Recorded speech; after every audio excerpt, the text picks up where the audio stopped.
Hey guys, in today's video we're going to talk about the most common golf setup killers from both face on and down the line, featuring my buddy, you may know him, Chris Ryan.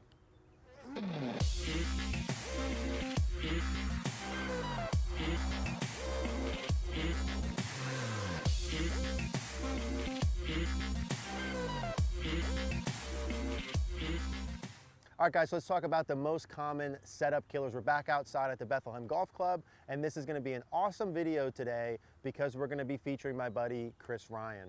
Now, most of you guys probably know Chris Ryan. If you don't, you're going to meet him in a minute. I've been following Chris for years as he's been doing videos far before we started doing videos, and he and I talk a lot about the same things, and we have a lot of the same message. So I really like Chris. I really like his message. If you like the videos here, you're going to for sure like all of the videos on his channel.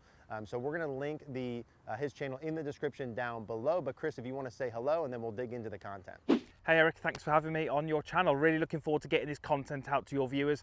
As we were kind of talking before this video, it's said to be so important, and many of the swing faults that we see, you know, maybe backswing or downswing, can be traced back to how the golfer set themselves up correctly. So I know you're going to take the kind of down the line, I'm going to take the face on, and I'm sure we can get some great information out to your viewers. All right, thanks, Chris. So let's talk about the most common setup killers. Now, what we're going to do in this video is I'm going to cover the down the line setup pieces that I'm looking for, and then Chris is going to cover the face on pieces, and we're going to clip in some swings of professional golfers who are great examples of the things that we're talking about. So let's talk about the down the line pieces. Now, when I'm looking at a good player and a setup from the down the line position, there's really 5 main things that I'm looking for. And those 5 main things are the same common things that come up that would cause you problems. So when I'm looking at a down the line setup position, the first thing that I'm always looking for is where the armpits are relative to the feet. So in a good setup position, you would see the back of the armpits kind of right back here, not your shoulders, but the back of the armpit location. If you drew a straight line down from that, that would be in line with the balls of the feet. Now, ideally in a setup position, you would have not just the back of the armpits in line with the balls of the feet, you'd also have the kneecaps. So we're going for back of armpits, kneecaps, straight line down in the balls of the feet. That would be checkpoint number 1. Now, what happens when you don't have that in line? If I have the armpits too far forward, let's say, so my armpits are over my toes would be one example of a common fault I would see, or the armpits too far back on your heels. The basic idea is there's always going to be a counterbalance. So if we start on the balls of the feet, we have nothing to make up for as we create motion. If you start with the back of your armpits too far forward, you're going to at some point go back towards your heels and in all likelihood stand up and out. If you start too far back on your heels, in all likelihood you're going to work forward and then again stand up and out, having posture and rotation issues. Getting these pieces in the setup correct is huge to get the rest of your swing correct, and that is part number 1 and setup killer number 1 from down the line. All right guys, so let's look at setup number 1, the back of the armpits over the balls of the feet. Here's Hideki, he's always my stock model, and what I'll do is just like this, I draw a line from the back of that armpit area straight down to the balls of the feet, kind of where the toes meet the base of the foot. And you can see that goes basically straight down with his kneecaps in line. I'll show you a couple different examples of players because they're more or less all doing the same thing. Here's Brooks Koepka, multiple major winner, same thing. Back of the armpits down to the balls of the feet, kneecaps in line. Another guy I would use as a model as an awesome ball striker would be HENRIK STENSON. Back of the armpits, straight line down, balls of the feet. So setup killer number 2, and the second piece that I'm always looking for and the line that I'll draw is where is the butt line relative to the heel line. And this goes right along with the first setup killer, meaning if you get the back of your armpits over the balls of the feet, this should be okay. But I'm looking at where the back of the butt line is relative to the heel line. And in more or less what I'm looking for is your butt line not very far behind your heel line. If your butt line gets too far behind your heels, usually what that indicates is you have too much weight on your heels, too much bend, and again, you're going to get the opposite later on, which is usually a stand-up motion out. I also don't want your butt line so far forward that you have no room behind your heels, then you're probably too far on your toes, and then we're going to have a counterbalance. I would rather your butt line be more towards close to your heels then too far away again, so we don't have to counterbalance. Second setup piece back to Hideki here is where the butt line is relative to the heel line. So what I'll do is I'll draw a line down the butt line, and I'm looking for about that. So it's a little bit behind the heels. It's not way back behind the heels back here, and it's not inside of the heel line. His butt line is just a little bit behind the heel line. Let's use our same examples. Here's a Brooks Koepka. So butt line down just a little bit behind the heel line. And then a HENRIK STENSON, same thing, butt line down behind the heel line. So when those two pieces get drawn together, when I'm looking at a swing, I'll go boom, back of armpits. Are they in line with the heels? And is the butt line right behind the heel line? If those are not in place, then I know there's some form of pressure in the feet or bends that are off. Setup piece number 3 has to do with where the club shaft is in space. So if you look at a good iron player from down the line, what I'm checking for is I want the butt of the club to ride, if you drew a line forever through the butt of the club, to go right in the belt buckle. I don't want it to be above the belt buckle line, and I don't want it to be below the belt buckle line. So the shaft line, if I were to pull it up, would go right into my belt buckle. Now what I see a lot of times is players start too high. If you start too high of that line, which would be butt of the club more in line with like my belly button or stomach, I'm presetting less hinge at address. Can some players, like a Bryson DeChambeau, relative to how he swings, do it? Yes, but most people from here, too high, not enough hinge, their takeaways will get too far inside. Players that get too low like this, usually takeaway patterns get too far outside. So it just has to do with how much hinge you're presetting. Let's get the butt of the club right in line with the belt buckle. So setup piece number 3 is the shaft line and where the butt of the club is. So the third thing I'll always draw will be straight up the club line. So if you were to extend the butt of the club forever, it'll go right in line with his belt line there. You can see that. So it's not higher up like this and it's not lower like that. It's straight in line with the belt line. If we pull up our other examples, Brooks Koepka, same thing, butt of the club right in line with the belt line. And then we have HENRIK STENSON. And one more time, butt of the club right in line with the belt line. Setup piece number 4 here from down the line is I would like to see the shoulders and arms and hands be more or less in a straight line down at your setup. So if I were to draw a line down from your shoulders, it goes right down your arms and hands like this.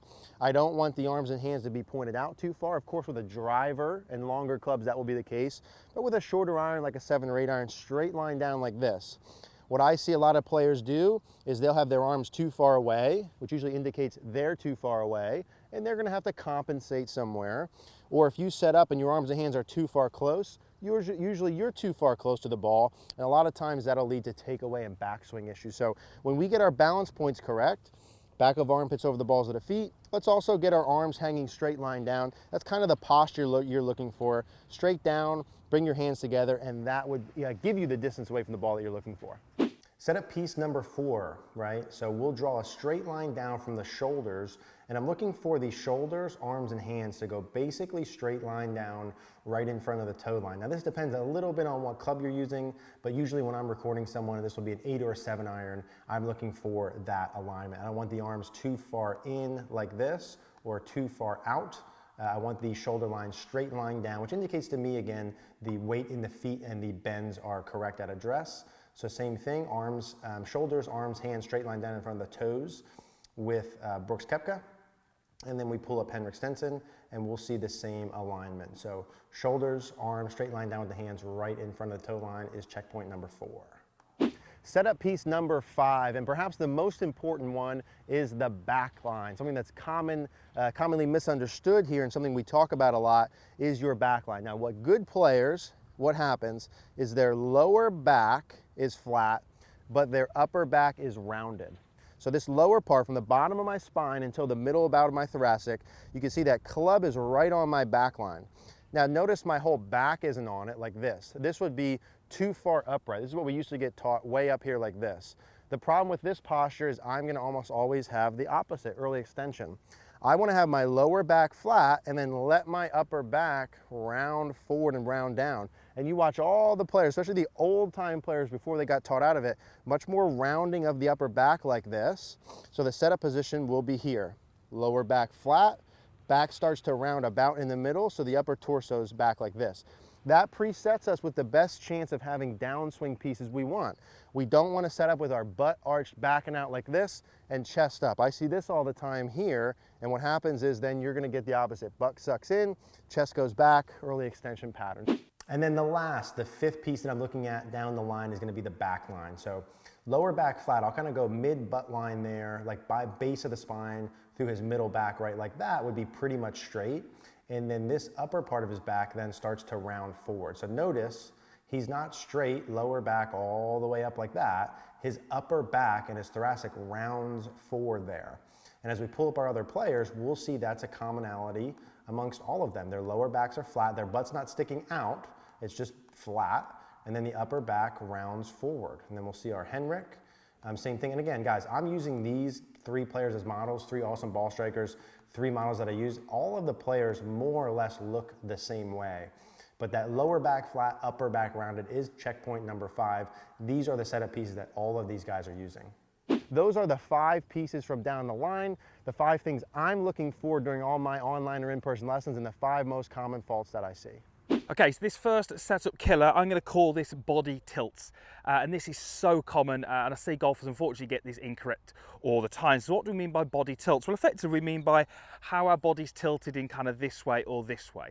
Now, when we set up to a golf ball, we're generally going to have our right side, that's my right shoulder, my right hip, slightly lower than my left side, so my left hip and my left shoulder.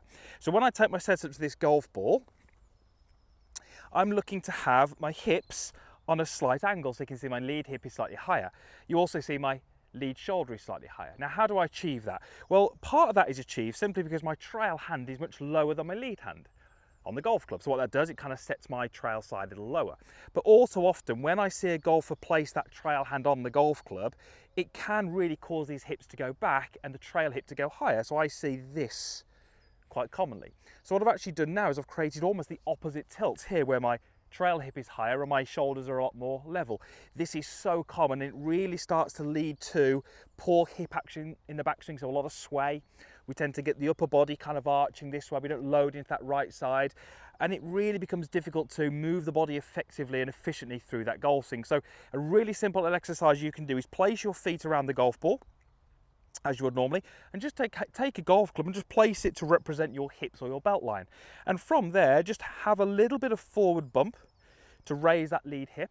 And then from there, just find your posture and make sure that you're feeling like your belt buckle is slightly ahead of your buttons on your shirt. That little movement forward of the hips will do a couple of things. It will get those tilts a lot more accurate, and it will also help you just set a little bit more pressure through that lead side at address, which is fantastic to help with your ball striking. So setup number 1 killer is body tilts.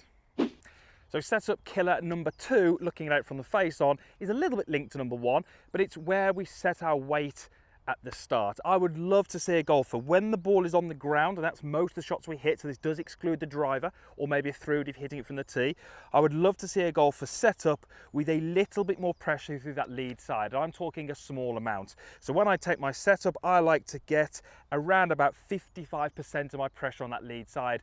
When I coach, I tend to use a body track mapping system. It helps me get this a lot more accurate, but it's just something we can feel. I can very, very easily feel what 50-50 is like, and then it doesn't take me a lot just to feel a little bit more pressure into that lead side.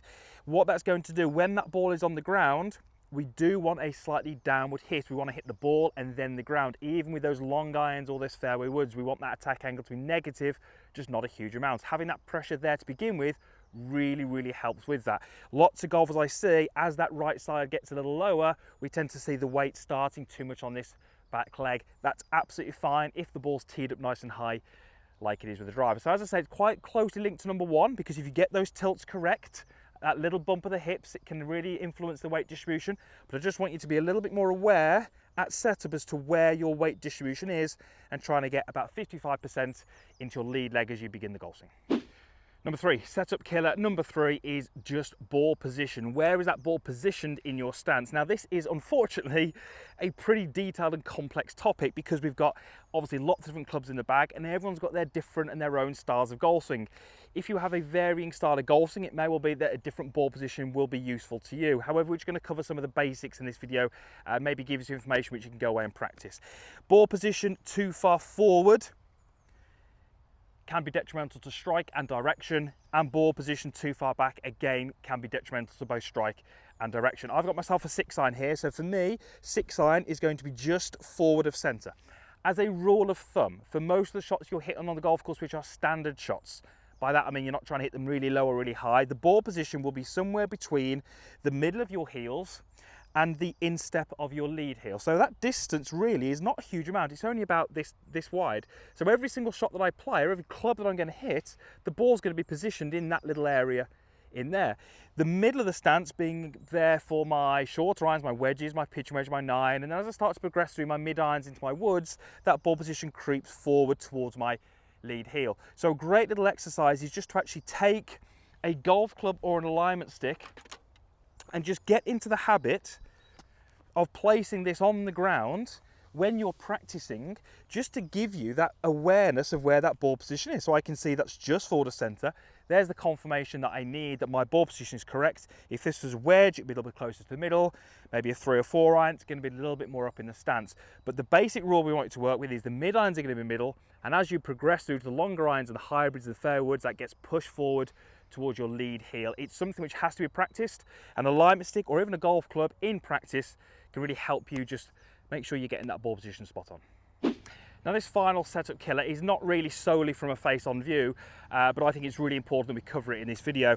And the killer we're talking about here is a static club head. What do we mean by that? So if you watch any accomplished player, or most accomplished players, when they are moving into their setup and getting ready to hit the ball, the club head is pretty much constantly moving. There'll be a few milliseconds where it's static, but it's constantly moving. And you'll often see that's a constant moving to the grip as well. So if you watch my grip, I'm constantly moving and adjusting my hands to keep my grip pressure nice and light and to keep some nice feel through my hands and the golf club. All too often we'll see golfers where the club goes in, the hands go on, and it's very, very static. And we can often relate that to tension. If there's too much tension through the arms, the wrists, the shoulders, the chest, it feeds out through the golf club, and this club head doesn't really move too much. So almost trying to feel like from this position you can make little circles with the golf club. That really gets that grip pressure nice and light, and take that down to the golf ball and almost try and make those little circles as you're setting up and taking your little looks at the hole. It's great to keep some nice tension-free feelings in that setup. It's going to help you to timing, your rhythm and your tempo in your golf swing. All right, thanks again, Chris. Really appreciate the time and effort here. Again, guys, if you haven't already checked out Chris's channel, please do so. Go check out his videos, go subscribe. You're gonna love his videos. Also for us, if you haven't subscribed already, please do so. If you guys have any questions here, as always, leave a comment down below.